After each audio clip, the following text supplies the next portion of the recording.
আসসালামু আলাইকুম বন্ধুরা, কেমন আছেন? আশা করছি ভালোই আছেন। আলহামদুলিল্লাহ, আমি আপনাদের দোয়ায় ভালো আছি। আপনাদের দুপুরের রান্না বান্না কী করলেন তা অবশ্যই জানাবেন।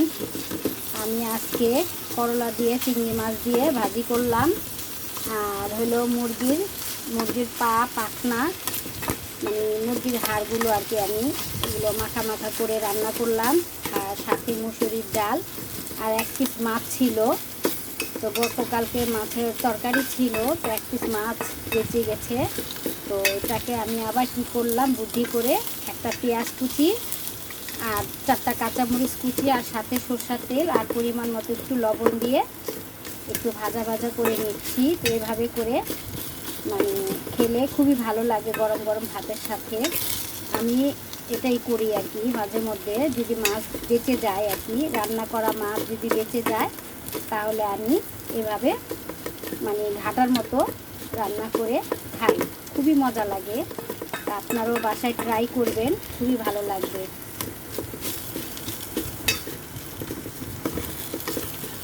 মাছটা মানে ফেলে দেওয়া হয় না আর কি, একটা মাছ বেঁচে গেলে সেই মাছটাকে কাজে লাগানো যায় আর কি। তো কীভাবে কাজে লাগাবেন তা আপনাদের সাথে আমি শেয়ার করে নিলাম। এখানে একটা পেঁয়াজ কুচি, বড় একটা পেঁয়াজ কুচি নিয়েছি, আর 4-5টা কাঁচামরিচ আর কি, দেখেন ছোটো ছোটো করে নিয়ে নিয়েছি। আর সরষের তেল দিলে আর কি স্বাদটা বাড়ে। তো হয়ে গেল আমার। পেঁয়াজটা বেশি লাল লাল করলাম না, দেখেন সাদা সাদাই রয়ে গেল। তো আমি এখন নামিয়ে ফেলবো। এটা গরম ভাতের সাথে খেতে খুবই দারুণ মজা লাগে। আর এখন আমি ডিম ভাজবো আর কি। মুরগির হাড্ডি এগুলো আমি রান্না করেছি মাখা মাখা করে, আর এখন আমি ডিম ভাজবো। এখানে আমি পেঁয়াজ কুচি নিয়ে নিয়েছি। ওই যে দেখেন আমার মা শরীর অসুস্থ, শুয়ে আছে। দোয়া করবেন আমার মায়ের জন্য। আজকে 4 দিন ধরে জ্বর বাড়ে আর কমে, খুবই অসুস্থ। তো অনেক ওষুধপত্র খাওয়ানো হচ্ছে। ওনাকে নিয়ে আমরা হাসপাতালে যেতে চাচ্ছি, কিন্তু উনি হাসপাতালে যেতে চাচ্ছেন না, খুব ভয় পায়। বলে আমি হাসপাতালে গেলে আমাকে ভর্তি নিয়ে নেবে, আমার খুব ভয় লাগে। তো হাসপাতাল যেতেই চায় না। দোয়া করবেন আমার মায়ের জন্য, আমার মা যেন তাড়াতাড়ি সুস্থ হয়ে যায়। আর এই দুনিয়াতে আমার মা ছাড়া আমাদের আর কেউ নাই, বলতে গেলে আমাদের কেউ নাই। ঘি নিয়ে নিলাম, একটু ঘি দিয়ে খাওয়ানোর চেষ্টা করি গরম গরম ভাতের সাথে। আর তার মধ্যে ঠান্ডাও লেগে আছে মার। 1 চামচ ঘি দিয়ে একটু ডিম পোস্ট করে দিই, দেখি ভাত খায় কি না।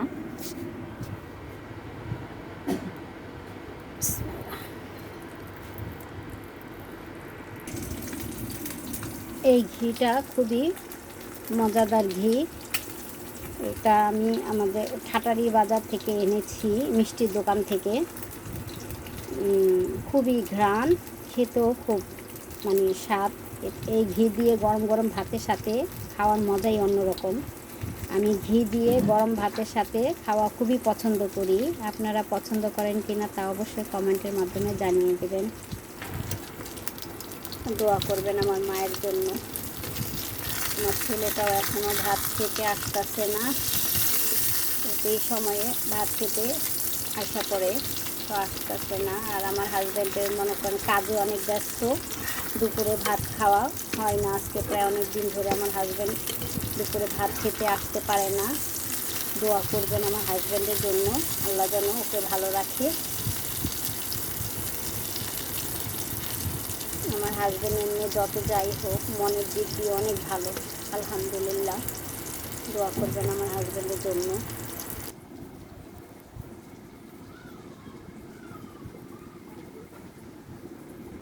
করলা দিয়ে চিংড়ি মাছ ভাজি করলাম, আর এই যে মাছের ঘাটা করলাম, ডাল, তারপরে হইল মুরগির হাড্ডি।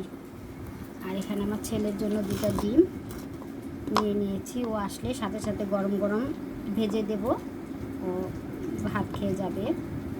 আমরা যেটাই দিয়ে খাই, এটা দিয়ে খাক বা এটা দিয়ে খাক, যেটা দিয়ে খাক খাবে। দোয়া করবেন আমার সন্তানদের জন্য।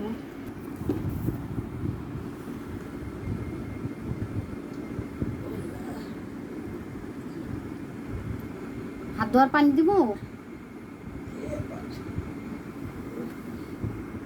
ভাত দিছো, ভাত খেলো অল্প অল্প, এই যে অল্প কটা ভাত দিছে, এক বাটি হইব, ছোট বাটির এক বাটি হইব। আর এই যে এদিকে হইলো তোমার হইলো করলা ভাজি, আর এটা হলো মাছের গাটা, এক পিস মাছ ছিল না, পেঁয়াজ দিয়া গাটা করছি, আর এই যে ডিমটা পোস্ট করে দিচ্ছি, আর এই যে তোমার হইলো মুরগির ঠ্যাং আর ডি। চাবাইতে থাকো, ভাল লাগবো। খায়া তাড়াতাড়ি সুস্থ হও, মনিগো বাসায় যাবো, মনির পোলাটারে না দেখাই লইব, ছোট ভাইয়ের ছেলেটা। আচ্ছা কতদিন ধরে পাওটা ভাঙ্গা রয়েছে, এই লাবানটাই না দিলাম, লাবানও খাও নাই। এই লাবানটা খাইলে যে কত উপকার তুমি জানো, হজমের লেগা অনেক ভালো। এই যে খাইয়া এই যে লাবান খাইবা।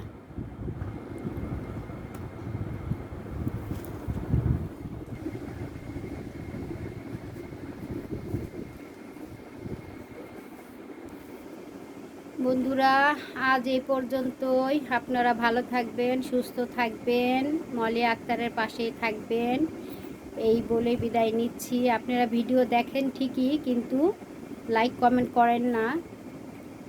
অবশ্যই ভিডিও দেখার সাথে সাথে লাইক কমেন্ট করবেন, পাশে থাকবেন। আর নতুন বন্ধু যারা আছেন তারা সাবস্ক্রাইব করে পাশে থেকে যাবেন, বেল আইকনে একটা ক্লিক করে দিবেন, নোটিফিকেশন পৌঁছে যাবে। এই বলে আমি বিদায় নিচ্ছি।